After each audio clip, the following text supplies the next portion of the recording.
All right, welcome back. So today's project is actually I'm revisiting one of the Craftsman 5 horsepower 24-inch tiller, front tine tiller. What I wanted to do today is actually I was looking into this one a little bit further. So I did use it a couple weeks back when I was tilling the garden. I actually had an issue where it was basically running on half choke. So what I wanted to do today is actually get to the carburetor and see if I can give it a quick clean, and seeing if I could just clean out the ports. I'll use a small cleaner and or carb cleaner and see if I can just help it run a little bit better. So today's video is just going to be a quick teardown and inspection of the actual assembly on it. I've never torn one of these down, so this will be first for me. Oh, it's gonna be a little bit too big. Don't mind my orange shirt. I did just finish cutting grass, so I might be a little bit brighter than usual in this video. As you can see, it's kind of orange, but all right. So what we'll do here is remove the two top front screws on top that just hold the air filter in. It's a 5/16. There's just two of them. I mean, this should be pretty straightforward on removal of this. Hopefully it's not too many linkages. I've never messed with one of these, so I guess I'll find out today. And like I said, it runs and operates. It just goes on half though. So I have a feeling that there may be a plug port or a jet. That'd be just my assumption on it. So once I can take it off obviously full, then I know I've cleaned it out. So let's take that off. Top cover. Air filter is fine. A little dusty, but nothing horrible. And then you have 5/16 screws here holding this top plate in. So what I'll do is I'll remove the top screws. I'll just use the little Craftsman 1/4-inch tool.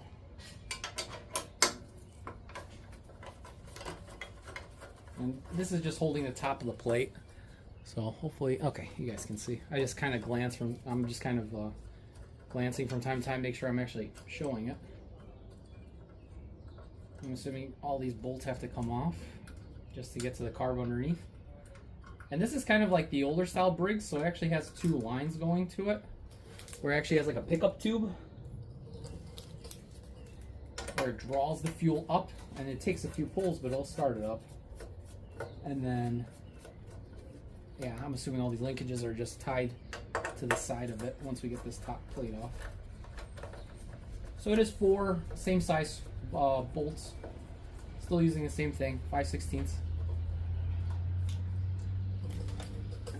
Put that to the side. Plate should hopefully come off, okay. Nice and slow, all right. Has a gasket on the bottom, as you can see. So the gasket's in fine condition. There's nothing wrong with the gasket. Kind of just like has a little lip where it'll go in, but the gasket just seals better the top of the carb. So once you got that off, you have exposure to the carburetor here. Now, there's a lot of linkages on this. As you can see from the top here, there's a decent amount of linkages. So what I'm going to try to do is just look at it here, and I'm going to just try to, I want to pull the carb off. So, okay, so that moves that. And that obviously is off right now, so it has it off all the way. So that spring goes there. And this is just the choke.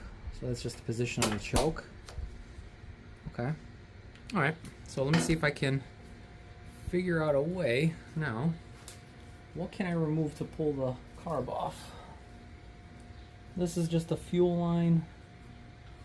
This is just a port here. Just trying to see what needs to be removed. I think I might have to remove this bolt here. It's a 5/16 as well. So this bolt is to the side. So it basically just has it where it's off. And it's a mounting, it's just for the mounting bracket for the bottom lever, the bottom position. Okay, so I have that off. Remember that to the side.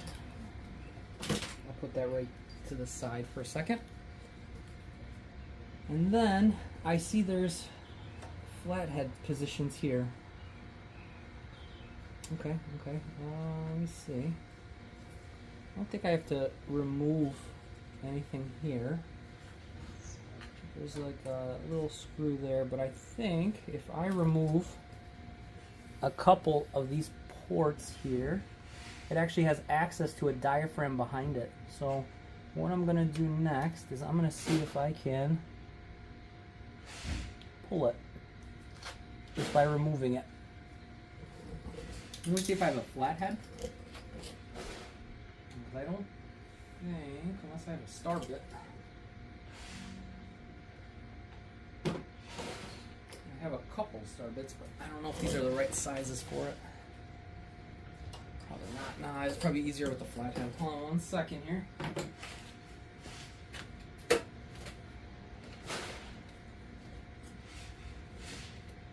Hopefully this isn't too big. It might be. See if I can use a flathead. Just to get, they have, it's either a star bit you can use or it's like a flathead piece. And this only has one front hole. Yeah, let me see if I, you know what, I might have a star bit. 1 second, sorry.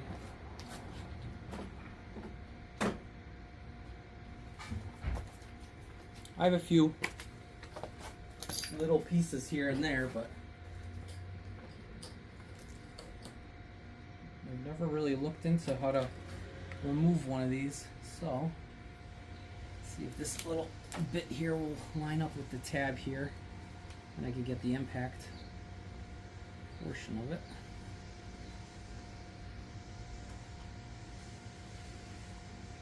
First I gotta angle it, of course. This lever, we'll just move out of the way a little bit. Okay, let me just see if this actual bit might be the right bit. Yeah, this one might be the right bit.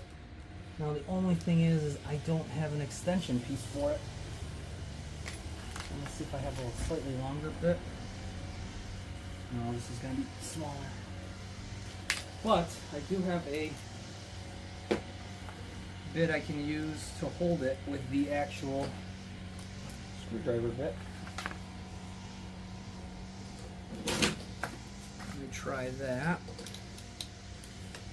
Will it fit? Somewhat. I feel like this little Z-bend should be getting out of here somehow. That just moves the choke. Because this piece is all one. Unless this has to be loosened a little bit. I'll loosen it off the top of the tank.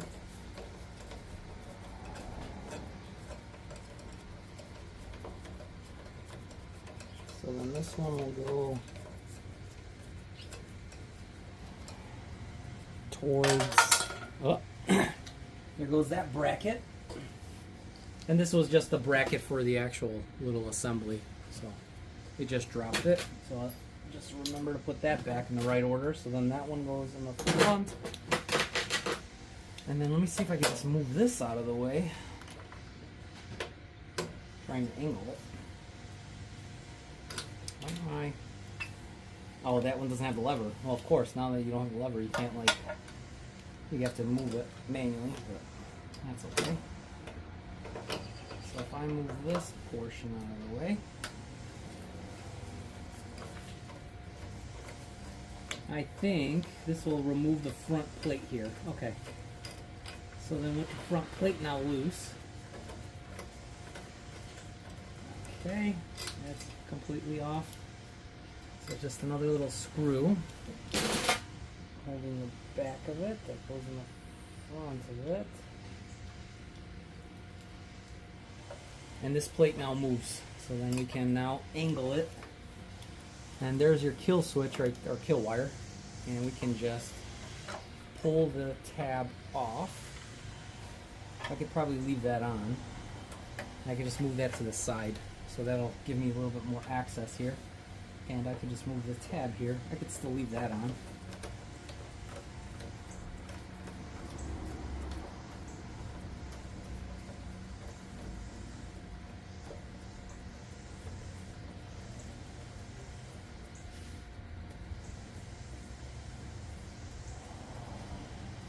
And all I want to do is kind of just remove the actual carb from the assembly just to see what it looks like.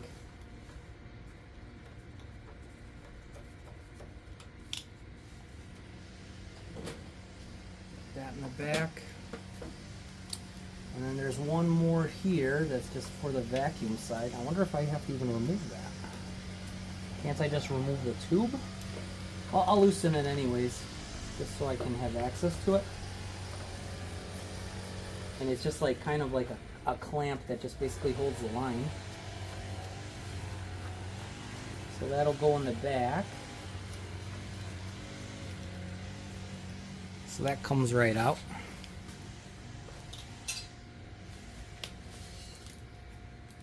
And then, the tricky part is going to be the actual, so this line, I'll leave it to the side right now. You have a port here.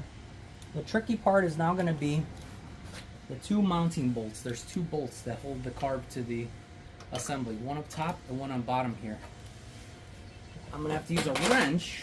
Now that wrench, assume it's going to be small. 3/8 I'm going to assume. Am I right?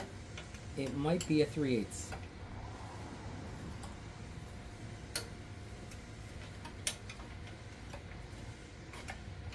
It would be very, if you had a thin socket, it might work. But yeah, it's a 3/8. If you had a ratcheting wrench, it'd probably be a lot better. So it's basically holding itself to the side of the block. And so what I'll do here is I'll break it loose here. Hopefully I can break it loose from the top. Almost got it loose. It's loosening up. It's just, this is a combination wrench, so it's not ratcheting, so I have to kind of pull it off. A little bit slower of a process, but I know I can get it off just by doing it this way. And there's an actual piece here that just handles the actual assembly here. Okay, that makes sense. Use the open end part of the wrench.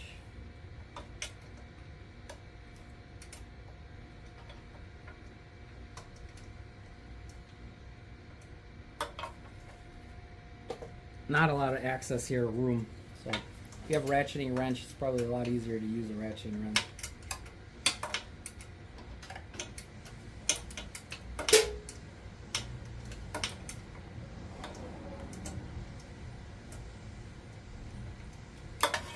Okay. Close. I'm getting very close. And I'm just kind of using my wrench and going up as far as I can go. And the bolt is moving. Just trying to see if I could thread it off with my fingers, but I just can't reach it yet.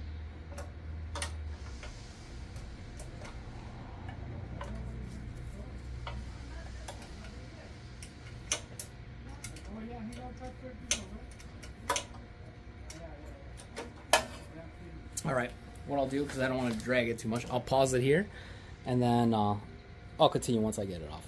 So I'll be back in a second here.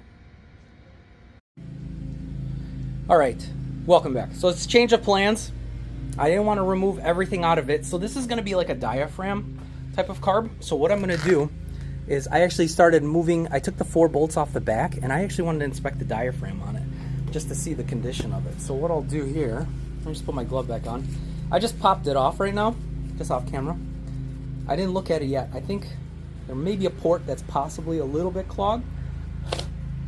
But on these older ones, you can take it off. It's just, I didn't want to mess with taking everything completely off. I just kind of wanted to see if I can just get in there and possibly just see if there's any type of showing for anything.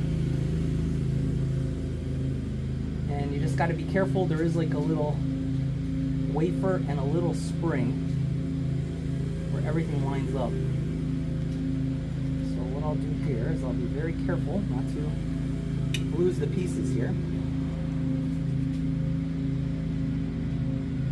And like I said, you could get it off. I just didn't want to mess with putting it all back if it was in wrong. But so this is where your priming function is off this like spring, what will basically build it up. And there we have the diaphragm off.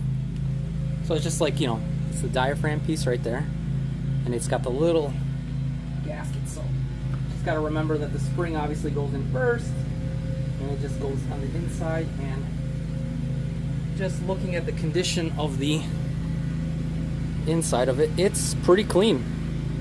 It's pliable, you know. There's nothing visual here. I'll still run a little bit of cleaner, or I'll just spray it really quick.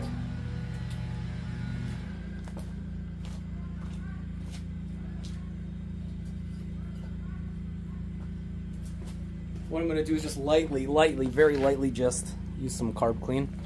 I'm just going to spray a little bit around, just to make sure.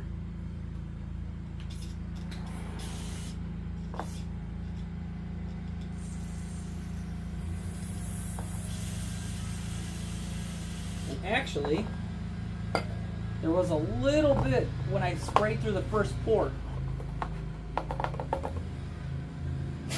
There was a little bit of gunk on this bottom port with the hole that actually came out on the other end.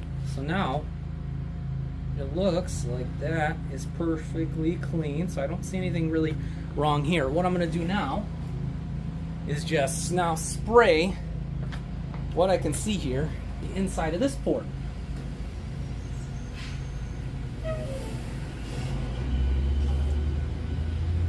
I should probably open the position of it. See if I can open up the carb a little bit. Just the position of it. Okay. And all I'm really doing is I'm just cleaning the ports around. I'll even clean the top. But what I'm doing is just spraying everything. Seems like everything's passing through, so what I'll do now is I'll go ahead and I'll pause it here. I'm not going to remove any more jets. I'll put it back together, and once I get it back together, we'll do a quick run on it just to see if it helped it out or not. But it looks like the gasket looks fine on it.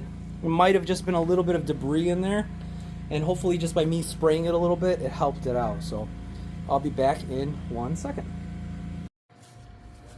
Okay, back. So I did get the linkages back on. The only thing is just lining everything up. Like this little bolt here goes to this linkage. This linkage goes on the one clip. The only thing I didn't pay attention to is if there's two actual holes, the top and a bottom. I'm assuming it's the bottom one, but it looks like it'll operate correctly. But if anything, I can always just get back over here and just remove this piece again and then adjust it to the top one. So it's not too bad. So what I'm doing now is I'm just reassembling it. I got the diaphragm back on in the back. It's just 4 little bolts on the back of it, and now it's just all reassembly. So should hopefully run, I mean, obviously a little bit better. I cleaned out the ports. I didn't really see anything much, to be honest with you. Yeah, so I'll just reapply everything, put everything back in, and what we can do here is we can then run it. So let me just go ahead and just get this last part in here, and I'm going to try to make this obviously one full video, so everything will be kind of put together. But I didn't want to remove the carb, since honestly if there's an issue, it's going to usually be that diaphragm part. Now, I'm not saying there could be nothing in the tank, though. There could be a possibility there's something in the tank, but it was running before. It just the cap leaked a little bit from the top, but it still runs, still operate. Hopefully it'll run on full now. Let me see here. And then this last little piece here, you just got to kind of push in a little bit to help guide the final bolt. Let me just get that one in first, because that one's going to probably be a little bit more of a trickier bolt, is the corner bolt here. And then what I'll do, just to prevent any issues, I'm going to close the choke, just in case. Okay, there you go. All it is just a bolt that actually mounts to the actual plate where it controls the speed, the choke, if it's open, if it's closed. And once again, this is all 5/16 now. And I'm just going to reassemble it, and we'll try to fire it off really quick just to see how it runs. I mean, it might take a few pulls to start, but that's fine. We'll see if it'll run good. This thing has very low hours. I mean, you know, how often are you going to really use a tiller? Especially where we're at in the city here. I'm in a suburb.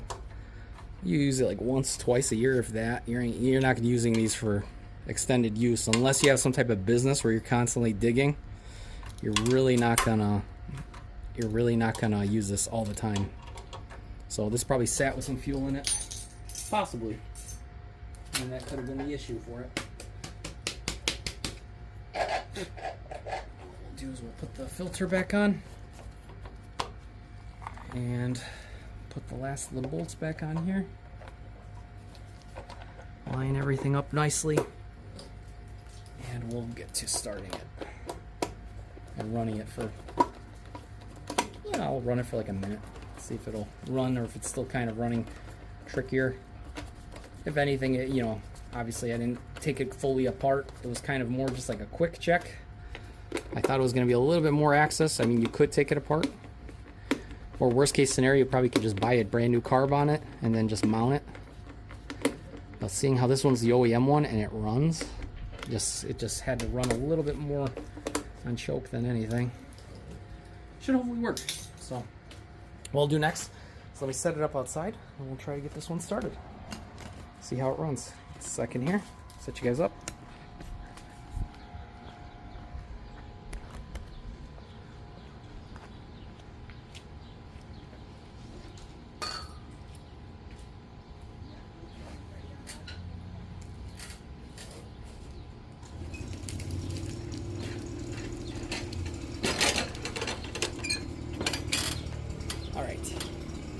So I think I still had some fuel in it when I used it. Oh yeah, you can see there's fuel. A little bit of fuel there. Hopefully it's reaching the lever there. So it does have fuel. Alright, so what we'll do is put it to fast. That's on run. Now it's on choke. And we'll go ahead and pull it to see how it runs. Alright, contact. 1, 2, 3. It's got to build up fuel. Hopefully fuel's getting up.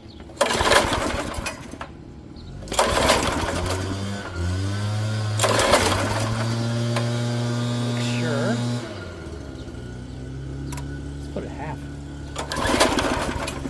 Alright. Alright, it's coming.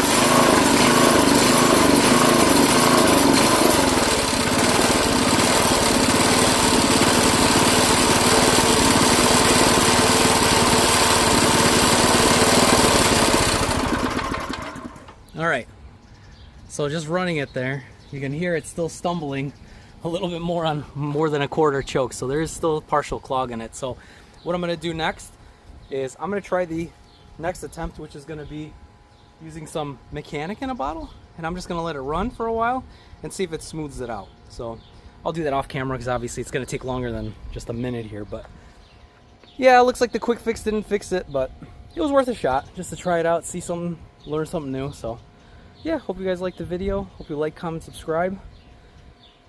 Check out all the other videos I have out there. And if you guys have any questions on this one, I mean, I probably was doing something wrong on it, or maybe I missed a step, don't hesitate to reach out and let me know your thoughts. Thank you very much, and I will catch you guys out on the next one. Take it easy.